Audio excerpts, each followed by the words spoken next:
In 2023, Taylor Swift became a billionaire, was named Time Magazine's Person of the Year, completed her record-breaking Eras tour, and was the most streamed artist on Spotify. But where does her name come from? Today I'll be going on a deep dive of James Taylor and his connection to his namesake, Taylor Swift. My name is Paul Collins, and this is The Artist Project.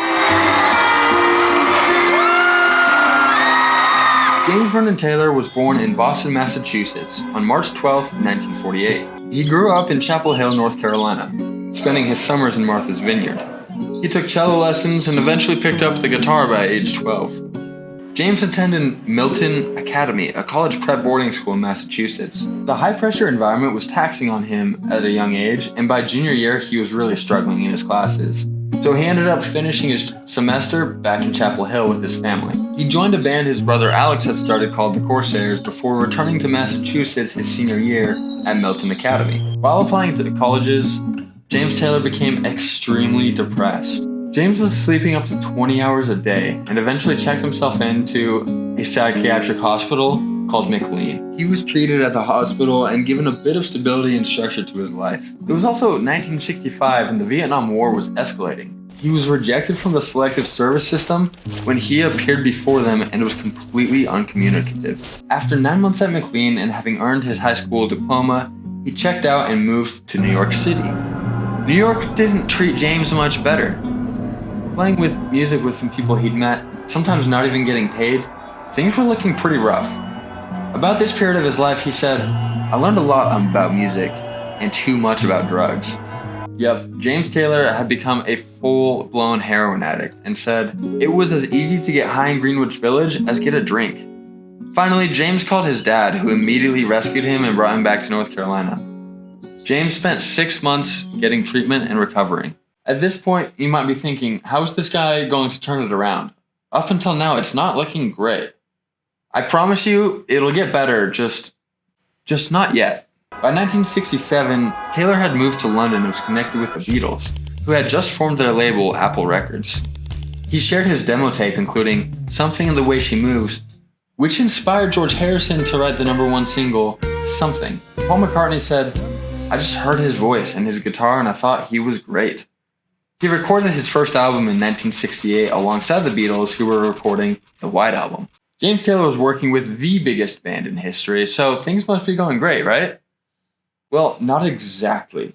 He'd fallen back into his habit of heroin and actually started using meth as well. While rehabbing in Massachusetts, Apple released his debut album, self-titled James Taylor, in 1968 in the UK and February 1969 in the US. In late 1969, having been released from rehab, Taylor broke both hands and both feet in a motorcycle accident on Martha's Vineyard.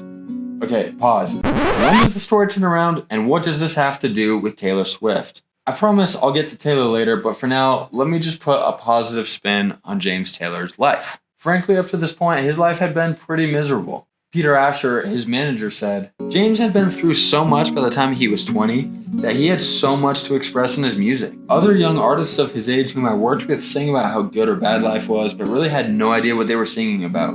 It turns out his struggles are what led to his success. In December 1969, James Taylor released his second album, Sweet Baby James, under Warner Brothers. The hit single Fire and Rain addressed his experiences trying to break his drug addiction and his time in psychiatric institutions. The song and the album both hit number 3 on their respective charts. It was actually put up for many Grammy nominations, including Album of the Year. Over the next few years, James released Mudslide Slim and the Blue Horizon, One Man Dog, and Walking Man. He married Carly Simon and they had 2 children together. He released 4 more albums to round out the 70s, including his hit album, JT, featuring the hit single Handyman. Okay, so with such a successful career up to this point, what would cause Taylor Swift's parents to name their daughter after James Taylor? To answer that, let me walk through my experience listening to James Taylor. I have to smile myself because I love you. As I do for every episode of The Artist Project, I listened to all of James Taylor's studio albums in chronological order. Here's what stood out to me. First, while he obviously had some standout albums, James Taylor was impressively consistent throughout his career. From his first album all the way through the impressive October Road, he was a consistently solid lyricist, singer-songwriter, and guitarist. Second, James Taylor's success seems to have come about after suffering through essentially a living hell. He was able to write detailed personal material that touched on some pretty heavy topics. I mean, if you look at the lyrics on Fire and Rain, he says, "I've seen fire and I've seen rain. I've seen sunny days that I thought would never end. I've seen lonely times when I could not find a friend. But I always thought that I'd see you again." Now, as to why Miss Swift's parents might have named her after James Taylor, her mom said they wanted to give her a gender-neutral name so she wouldn't be discriminated against in job applications. Beyond that, though, some people say it's rather prophetic that they named their daughter after a famous singer-songwriter, only for her to grow up to become one of the biggest pop stars of all time. And I mean, if you look at Taylor's music, as her own sounds have evolved, it's pretty clear she takes her influence from some of those more famous singer-songwriters. Now, if James Taylor is such a big deal and such an influence on Taylor Swift, let's look through my recommendations of what James Taylor music I think you might like if you've never really listened to him before. Been walking my mind to an easy time with my back turned towards the sun. Okay, just a few basic songs to get into if you've never really listened to James Taylor. I would start off, of course, with Fire and Rain, which I've mentioned a couple times. Also, You've Got a Friend, which was a Carole King cover. And one of my personal favorites, Carolina in My Mind, just reminiscing on the beautiful Carolinas, where he grew up. If you want to look into some albums to listen to, of course, Sweet Baby James, JT, and one of my favorites as well, Gorilla. Those three albums are a great way to get into it.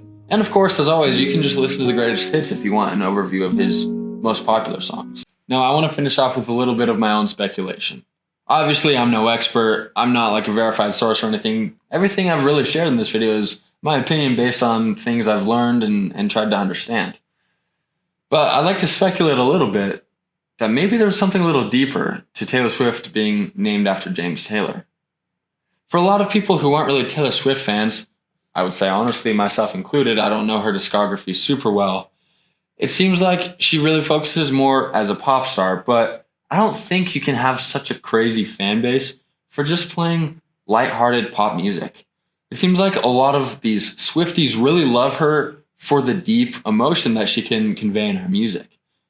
That really probably has a lot to do with her songwriting ability and her lyricism.